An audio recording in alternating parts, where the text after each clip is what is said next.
நீங்கள் பார்த்து கொண்டிருப்பது ஆம்ஸ்டாங் டிவி.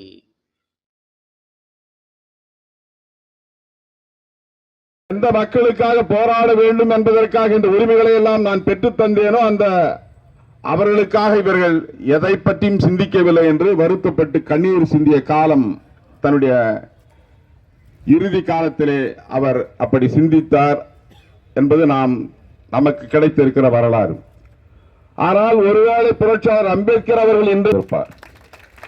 இதோ ஒரு தலைவர் உருவாகிவிட்டார், அவருக்கு பின்னால் அரசு ஊழியர்களும் அரசு ஊழியருடைய நலன்களுக்காக மட்டும் போராடாமல் ஒட்டுமொத்த மக்களுடைய விடுதலைக்காக போராடுகிற அரசு ஊழியர்களாக இன்றைக்கு மாறி இருக்கிறார்கள் என்று அவர் மகிழ்ந்திருப்பார். அந்த வகையிலே தான் இன்றைக்கு அரசு ஊழியர் ஐக்கிய பேரவை, நம்முடைய அரசு ஊழியர் ஐக்கிய பேரவை அந்த இரண்டு கடமைகளோடு செயல்பட்டுக் கொண்டிருக்கிறது என்பது மகிழ்ச்சி. இங்கே பேசுகிற போது முதல்வராக வேண்டும் என்று கருத்துக்களை சொன்னார்கள். அதிகாரம் வர வேண்டும் என்று சொன்னால் வெறுமன அதிகாரம் வந்துவிட்டால் மட்டும் நாம் ஒரு சமூக மாற்றத்தை நிகழ்த்திவிட முடியாது. அதிகாரம் என்பது இரண்டு வகையான ஆட்சி அதிகாரம்.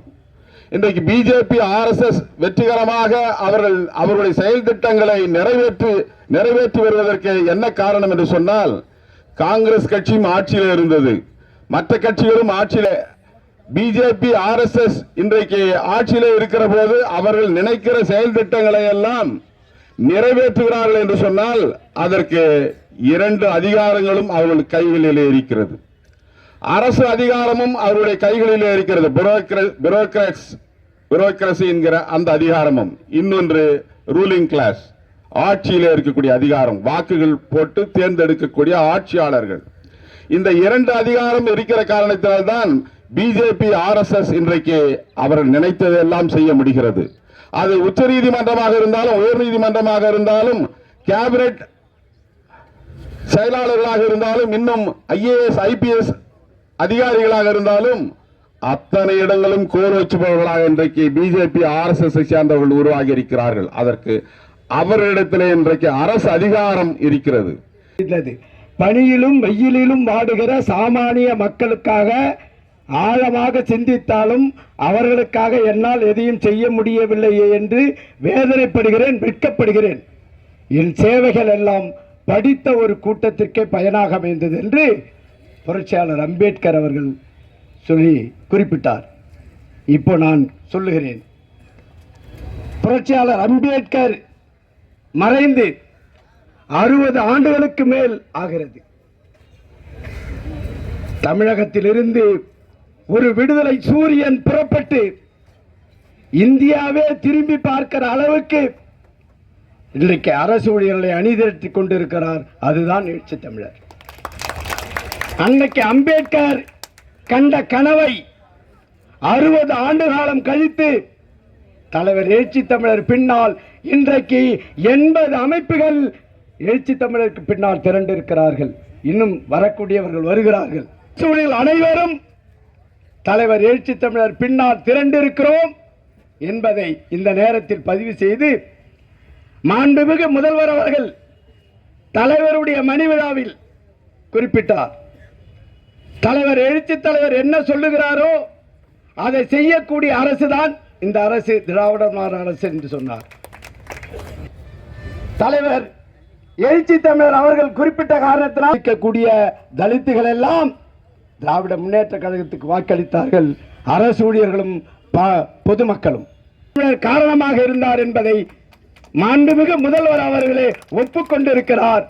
அவர் சாட்சியாக வைத்து கேட்கிறோம். தலைவர் எழுச்சி தமிழர் உள்ளே வைத்த இந்த 5 கோரிக்கைகளை நீங்கள் நிறைவேற்றி தருவீர்கள் என்று நம்பிக்கையோடு நாங்கள் இந்த உண்ணாநிலை அறப்போராட்டத்தை 5ஆம் கட்ட போராட்டத்தை மேற்கொண்டிருக்கிறோம்.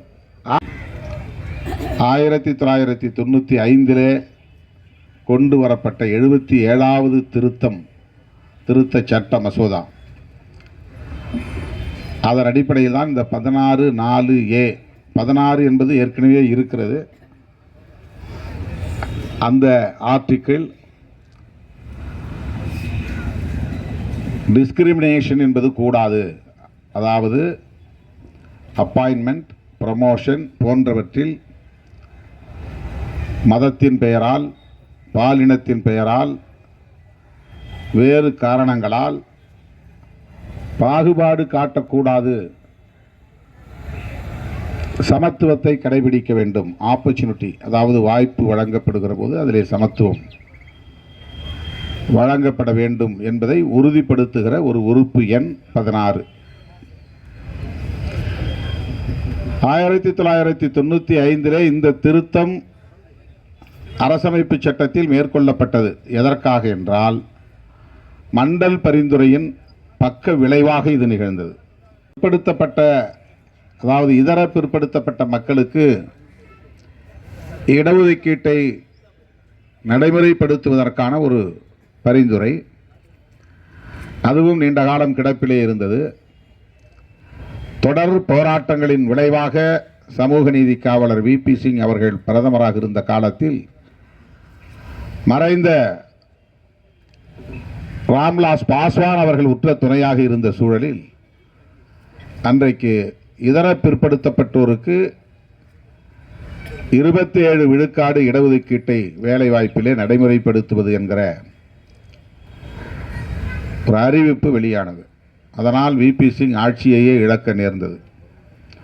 ஆர்எஸ்எஸ் கட்டுப்பாட்டில் இயங்குகிற பாரதிய ஜனதா கட்சி